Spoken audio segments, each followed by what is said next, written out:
But we left Job in a very different situation, not as far as hope is concerned, but as far as his physical well-being. He was in a terrible state. You'll recall that we were introduced to Job and we saw that he was a very, very faithful man. One of the greatest in all of the area that he lived. He was also a very wealthy man, very blessed by God. He had a wonderful family, 10 children who, as far as we know, were very faithful. And I think in our last study, God willing, we'll be able to all but prove that they were faithful children who were following in the footsteps of their father. But such people, of course, can sometimes provoke envy and bad reactions in others. And as the ecclesia gathered together regularly in the presence of Yahweh, just like we do, I think we probably commented that they were called sons of God in chapter 1.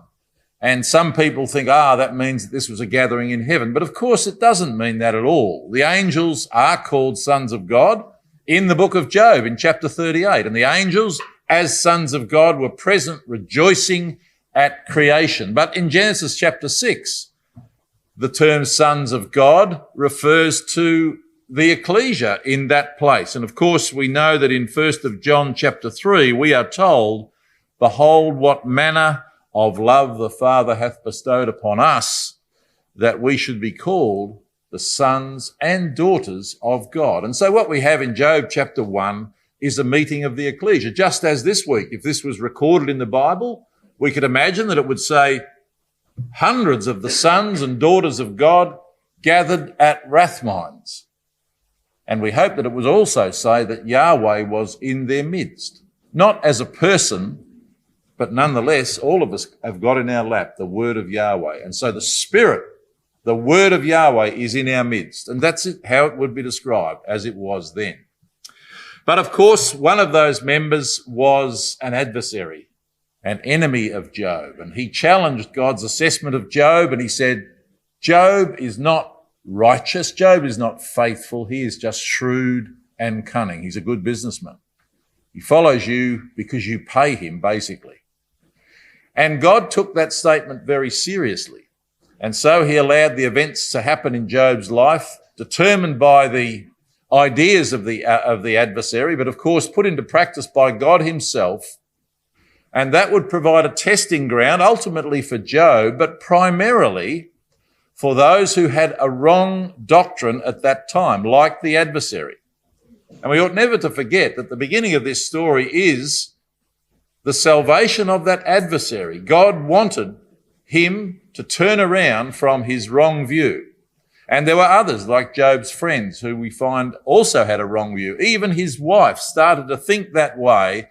And the wrong view, of course, was this view of exact retribution, which we talked about a little bit yesterday, and we'll talk about a bit more in a moment today. So we find Job in a terrible situation, physically, emotionally.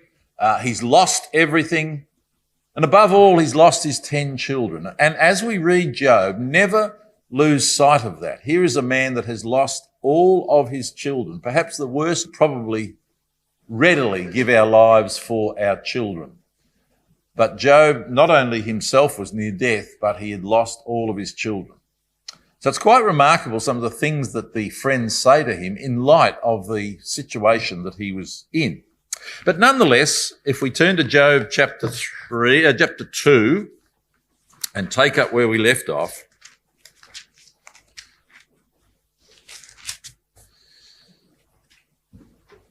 they were good friends too, and in verse 12, they lifted up their eyes afar off, and they knew him not. They lifted up their voice and wept. They rent every one his mantle and sprinkled dust upon their heads toward heaven. They couldn't believe how terrible Job looked, as we said. And they reacted in a very sincere way. They identified with their poor friend. Through dust with you, if that happens. And they sat down with him, verse 13, upon the ground 7 days and 7 nights, and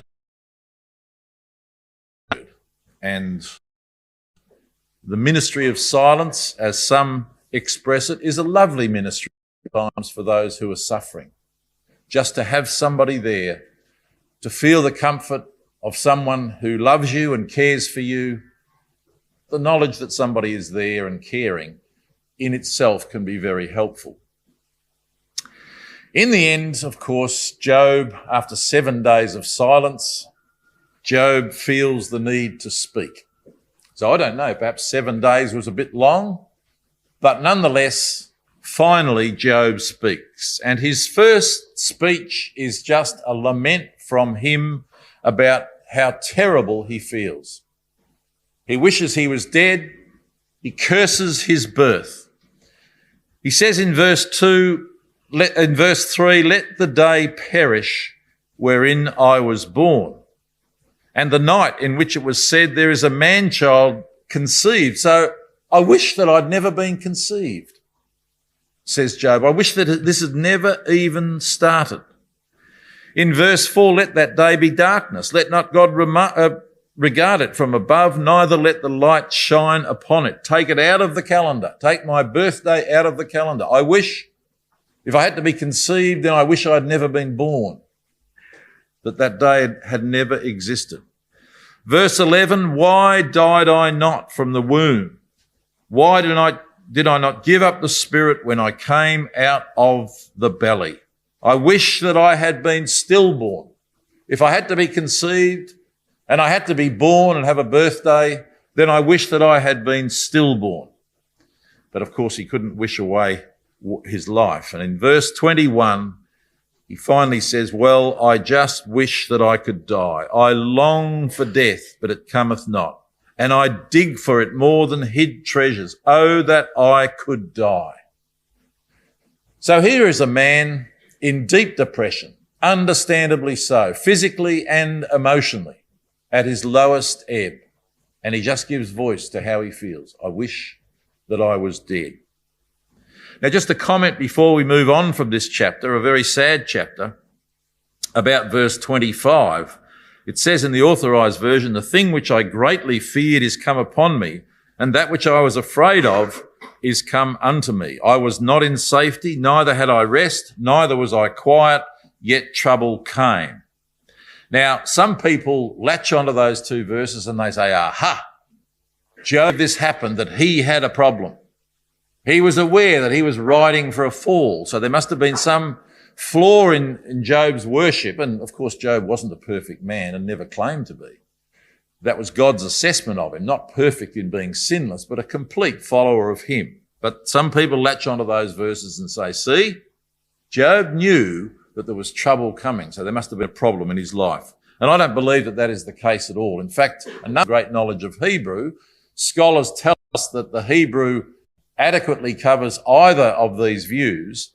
The Revised has that in the present as dead. If you want to have a look at, of course, his friends finally began dozing off towards the end of the study. Their heads jerked up and they said, aha, what's he saying?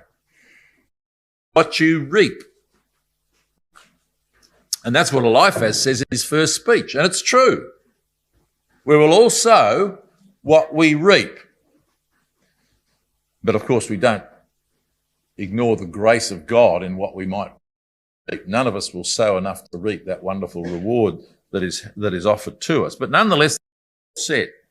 Now, lest we think that we could never fall into this trap of the Lord Christ, of course, the disciples, they had the Bible and they knew their Bible well, no doubt. But in John chapter 9 and verse 1, it says, as he passed by, he saw a man who was blind from his birth. And his disciples asked him, saying, Master, who did sin, this man or his parents, that he was born blind? Who did sin, this man or his parents, born blind? Exact retribution. Still alive and well in John 9. Still alive and well, suggest, in 2024 as well. The reply of Jesus, of course, is absolutely marvellous. Neither hath this man sinned, nor his parents, but that the works of God should be made manifest in him. That was what was going to happen in the story of Job. And that might be what has happened or is going to happen in your life, but we have no way of knowing. And we learn that in Ecclesiastes. Come across Ecclesiastes just as we talk this point for a little while. Not too long, because we don't. So Ecclesiastes chapter 8.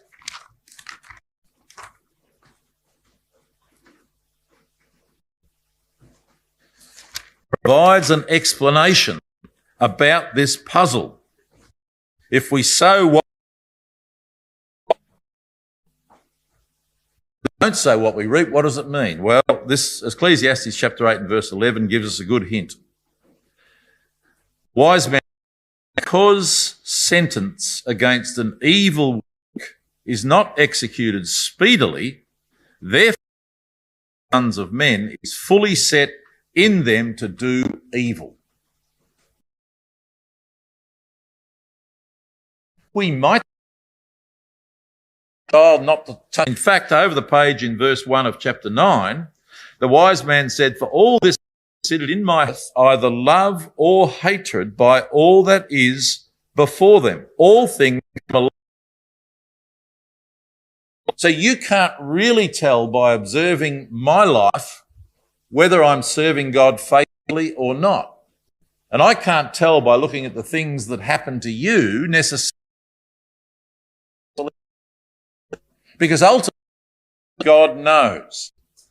And that is worked out through in quite a remarkable. That was the problem, friends. They had that problem. And we need to be wary of that problem, because we very, very often judge by our eyes. And perhaps the most dangerous area of that judgment is about ourselves. If something happens to me and I say, I know why God is doing this to me, because I might think I've done that or the other thing, God, or I might just think I'm a faithless, worthless person, and this is why God is treating me that way. That's a terrible way to think. God doesn't want us to think that way. What he wants us to, and he will work this out as we go through Job, is that suffering does have a purpose. And it may well be that the suffering that you are going through is for the benefit of somebody else, as the suffering that Job was going through was primarily for the benefit of other people, though he himself was improved as a result of the things that we went through. I talked about Job at another ecclesia once many years ago, and there was one brother that I had some great conversation. He was a brother that had been through a lot of personal suffering. He'd been through a particular incident that was hard. Hold that thought in our minds, and when we get to the words of Yahweh himself later on in the book, I think we're going to see that that is true. Other times there may not be a specific reason for that suffering to come in a person's life, but there will be purpose. And we will see that when we hear Yahweh speak. Brother Roberts wrote, "Robbed of its power to destroy, we realise a power to serve." So let's hold it in mind as we leave the doctrine of the doctrine of exact retribution. Now, Job has spoken his heartbreaking words of Job chapter 3, and now it's the time for the friends to speak. Now, what are these friends like? Ourselves to them. Eliphaz, the older of the three. You can look up Job 15 and verse 10. That'll basically tell you that, but we won't do that right now. What sort of person was he? Well, the one that spoke first. So he had an aura of about him. He was the older man. He was perhaps himself as a wise, gentlemanly, sympathetic brother. But we will see as his words progress that perhaps he also had another side to him. Egotistical and superior. He was perhaps polite, but he was also brutal. Come to Job chapter 4. Bear in mind what Job is looking like and what he has been through, what he has just said. Verse 7, Elihu said this at the outset. "Remember, Job, I pray thee, whoever perished being innocent." What a way to start. Whoever perished being innocent. But for Elihu, He has one thing to lean on. He's had a vision in verse 12. Now, a thing was secretly brought to me, and mine ear received of. What he had a vision was the words of verse 17. Shall mortal man be more just than God? Listen to me. A vision. Shall mortal man be more just than God? And so sadly, as Eliphaz proceeds through his speeches, he goes from a polite, no doubt he's a caring friend and a good friend, and he makes up charges against Job that were totally untrue, but were necessary for him to be able to prove his theory that Job was suffering sin greatly. So it was a sad end, really, for Eliphaz. Bildad, over on the other hand, over in chapter 8, a slightly younger man, still a young man, Bildad, in verse 8 of chapter 8, said to Job, Inquire, I pray thee, age, and prepare thyself to the search of their fathers. For we are but of yesterday and know nothing, because our days upon earth are as words, Job. We have always believed in this. We have always done this. Isn't that sometimes a defence that's used in ecclesial life? Aha, we've always done this. Job, we've always believed this. And therefore away from it. And he talks about perhaps just like your house is collapsed and all your children are gone. What lovely words they spoke. And about the gourd that grew up, but when the sun came out, while you went along and you had been those little word pictures, Job, and maybe they'll help you. So that was Bildad. And Zophar, well, he was a brutal. I said they're all adding a little for effect, but in chapter 11 and verse 6, this is Zophar said, Know therefore that God exacted of thee less than thine iniquity deserveth. What a statement that was. What more did Zophar want? So there were the three friends. And there are some lessons to learn in that, aren't there, about the way that we deal with each other. And we'll talk about that more as we proceed. I sort of think as Eliphaz is the older, wiser, very unwise judge. He's like the judge to me. And I think of Bildad as the prosecutor, and I think of Zophar as the executioner. In fact, when I read these, I don't overdo this, but you try and make the characters real, so I try and give them voice. I think of Eliphaz as he's the elder one. He would obviously be very much an English judge. Who ever perished? Job, really? Look at yourself.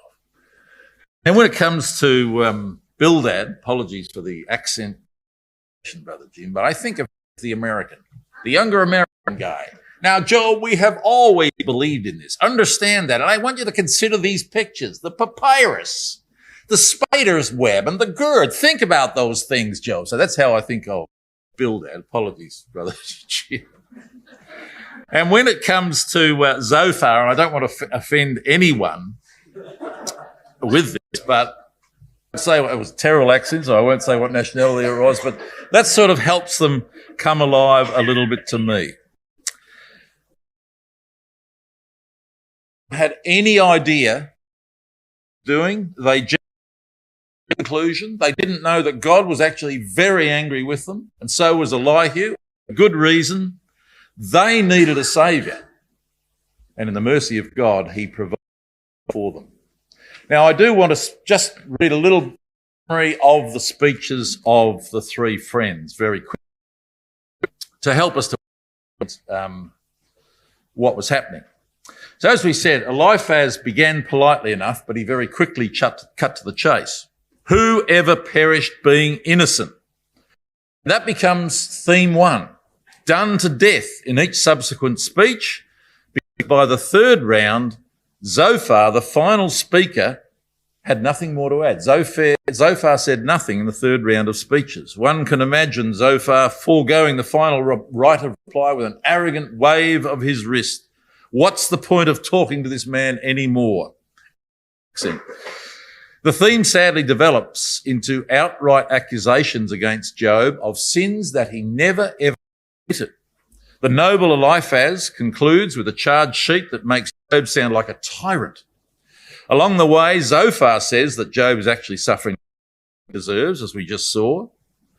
Remember what God's summary of Job's character was like.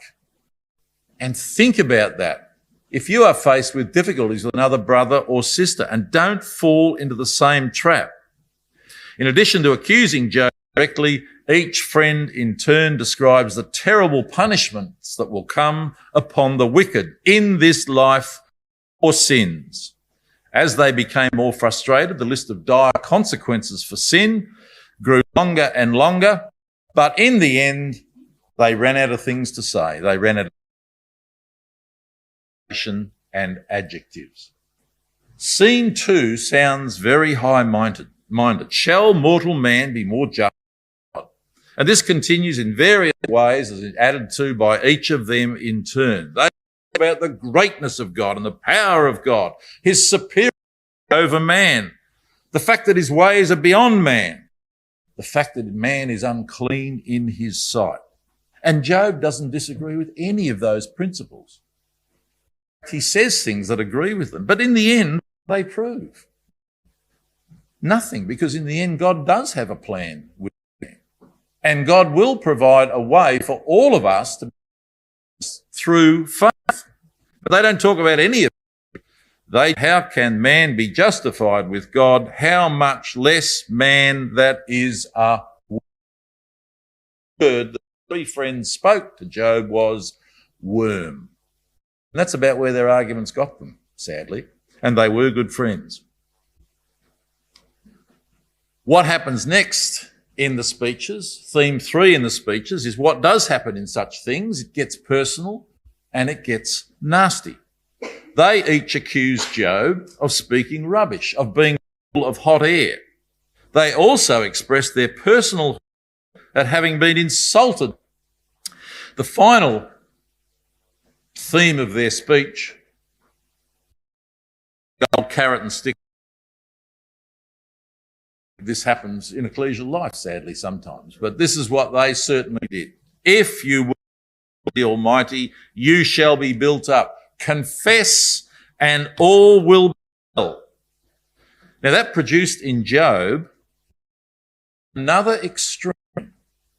Job proclaimed his own righteousness loudly because he was wrong about this. He'd done this terrible sin.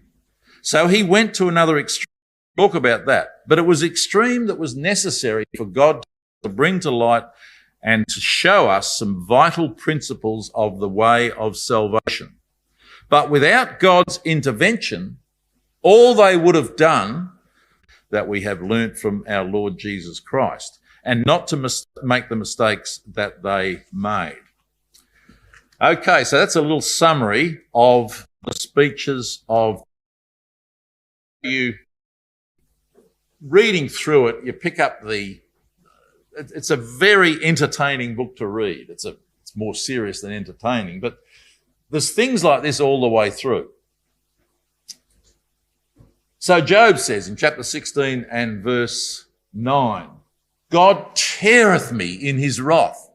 And Bildad pipes up in response, he teareth himself in his anger. And there's these little word games going on all the way through. God hath turned me over into the hands of the wicked, says Job. The light of the wicked shall be put out, says Bildad. The counsel of the wicked is far from me, says Job. I'm not wicked. Eliphaz responds by saying, well, the counsel of the wicked is far from me. So who is the counsel of the wicked far from? Job says, do you imagine to reprove words which are as wind? I know that I've spoken words that are as the wind, but look at me. I'm dying. I've lost everything. And Bildad's sympathetic response to that is, how long shall the words of thy mouth be like a strong wind? It was very nasty. I'm sure they look back on him at the wicked conceive mischief and bring forth vanity. Job said, mischievous comforters are ye all, the same word. Bildad said, he is cast into a net by his own feet. Job said, God hath compassed me with his net. Liveth says, has sent widows and hang a man or a woman for a word. And yet that's what they were doing to Job, and it's a very is when he appeals to his friends, and the other part is when he appeals to God. He actually leaves off appealing to his friend. The second theme that Job has is the one that they can never answer. Turn to chapter 9 and verse 1 thing, thereof I said it, he destroyeth the perfect and the wicked. If the scourge slay suddenly, he will laugh at the trial of the innocent. Job's language went to the extreme, and Elihu's going to point this out to him later on, as we'll see later on in the week. Job says the earth is given into God. Of course, his friends, remember, they're hammering him, saying, the earth is in the hand of the wicked, he said, when I observe all the things that go on around me. And God is covering up the faces of the judges, if those are the people that are supposed to be bringing out justice. And he says, if not, where and who is he? If it's not God that's allowing that to happen, then who is it? And they never are able to answer that, and we'll spend a little bit more time discussing that, but that's the sense. Like the friends, Job acknowledges the greatness of God. We all do. Job says, I would like to stand before God. And he could speak first, or I would speak first. It wouldn't matter to me. And I would show that I am righteous and that I don't deserve what's happened. He's made a mistake. But then he says, I know, as all of us would say, I know that if I was in the presence of God, I'd be tongue-tied. I wouldn't be able to speak with him in the way that I'm saying. He said, I'd trip myself, condemning myself with my own tongue. It is somebody, and I believe that in Elihu, partly that request was, but through it, quite early with the friends to a great,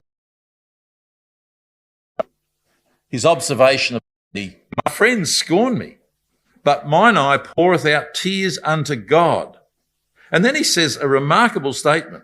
Oh, that one might plead for a man, the man pleadeth for his neighbour. Now, the Revised Version has, oh, that he would maintain the right of a man with God and of a son of man with. So what he essentially says is, I wish that God could plead with God on my behalf. Because there was this God that, as far as he could see, was making a terrible mistake. Harsh, cruel God that is causing me to suffer like this. And all my friends are telling me that I'm suffering like this because God is punishing me for something that I haven't done. God doesn't exist. So rich with so many things, sad in many ways. I hope that as we look at some of these verses, or as you read through Job, or probably have read through Job, that you will think, yes, I know what it's like to think like that. I have been very low. Some of you have. Some suffer more than others. It's an insight of the words of Job, and just get a feel for what this man's going through. Chapter the man is wonderful. Just pardon them. What am I doing to you? But who can deliver me out of your hand? And look,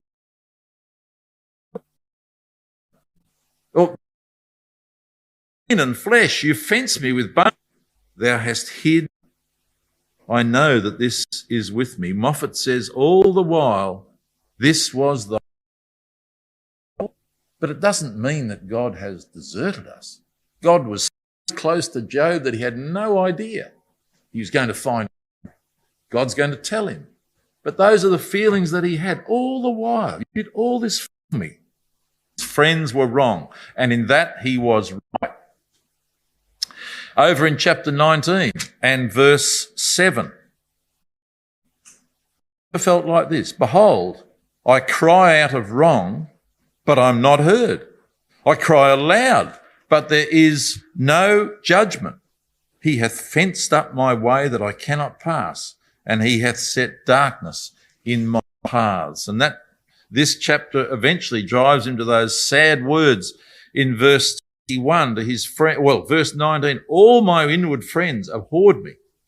They whom I loved have turned against me. My bone cleaveth to my skin and to my flesh, and I am escaped with the skin of my teeth. Have pity upon me. Have pity upon me, O ye my friends. Let us never, ever turn our back on somebody who makes a plea like that, or answer them in the way that Zophar does, with a sarcastic, nasty response. This was a man that was going through the depths of depression, but who never lost his faith that in the end right would prevail. Over in chapter 21 and verse 7, and this is a summary of the argument that, of course, Job's friends could never answer. Wherefore do the wicked live, become old, yea, are mighty in power? David raises that point in the Psalms. Jeremiah raised that point also. Faithful men and women have always struggled with that point, and perhaps we do sometimes too. We look out there and we think they are all having a wonderful life, and I've got all these problems. How can that be right? How can that be righteous? Well, two things. God sees the end from the beginning, and they are not having a wonderful life. It just looks good from a distance. But Job, there was no answer to that. Wherefore do the wicked live, become old, yea, are mighty in power? He even presents a picture of a very wealthy and wicked man who is overweight. His eyes are bulging out on his cheeks, and eventually he dies. And he said, when he dies, everyone queues up to say how wonderful he was. And even when he's buried, the grass grows sweetly on top of his grave, and he never suffers a moment in his life. How can that be right? Says Job. So we're nearly running out of time, but I noticed Brother Brian is giving me the extra 5 minutes, and I appreciate that very much. And I think it's worth it just to go through these words of Job. Have you ever felt like this in chapter 23? Chapter 23, verse 8. If you do feel like that, then talk to your brothers and sisters and friends and remember the experience of Job. He said in verse 8, behold, I go forward, but he is not there, and backward, but I cannot perceive him. On the left hand where he doth work, but I cannot behold him. He hideth himself on the right hand, that I cannot see him. I can't find God in all of this, said Job. And I don't blame him at that point, given the treatment at the hand of his friends. But in verse 10, he knows the way that I take, and when he hath tried me, I shall come forth as gold. My foot hath held his steps, his way have I kept and not declined. He couldn't find God, but he knew that God was there somewhere. And of course, ultimately, he found out the answer to all of his questions. Over in chapter 26 and verse 1, this is a little bit of sarcasm from Job. After the final word of his friends at the end of chapter 25, the last word was worm. Job says, understandably, in verse 2 of chapter 26, oh, how you have helped him that is without power, which is Job himself. How you've helped me. How you've saved the arm of the one that hath no strength. How you've counselled him that hath no wisdom. And how you've plentifully declared the thing as it is. You've all done a wonderful job. At one point he says, I wish you would all just be quiet, like you were for the first 7 days. Let that be your help to me. Just be wicked. Come over to chapter 30 and verse 18, and we're drawing to a close now, I assure you. Or chapter 29. Chapter 29 is a lovely chapter. It talks about Job's former life and how much the truth was at the centre of his life. And in verse 14, he perhaps overstates it a bit, of chapter 29. He says, I put on righteousness, and it clothed me. My judgment was as a robe and a diadem. And we've put on Christ, and we're very thankful for that. And we're very happy to state that to anyone who wants to listen. And Job was saying the same thing. I put on righteousness and it clothed me. But over in chapter 30 and verse 18, he says, by the great force of my disease is my garment changed. I no longer feel like I'm wearing righteousness. It binds me about as the collar of my coat. Isn't that sad? The 31, where the word are you about to ring the bell? I just want to finish with this. Job lived some of the things that later became part of the teachings of our Lord. Job said, I made a covenant with mine eyes. Why then should I think upon his mate? As he expressed the life that he lived, saying, I don't deserve this, my friends. This is what I did. Jesus said the same, didn't he? Whoever looketh on a woman to lust after her hath committed adultery in his heart. Job understood that. He said, if I rejoiced at the destruction of him that hated me, or lifted up myself when evil found him, Job never did that. He didn't laugh in the face of the adversity of his friends. When someone succeeded, a little bit of him didn't die because he wasn't that sort of person. And Jesus said, whoever is angry with his brother without a cause is in danger of the judgment. He said, if I covered my transgressions as Adam, I never did. And Jesus also likewise decried hypocrisy. And so we'll leave it there, because thank you very much for the extra time there, Brian. We'll leave Job there and we'll come back to the words of Elihu, God willing, tomorrow. But we'll come back to exact retribution again tomorrow, God willing.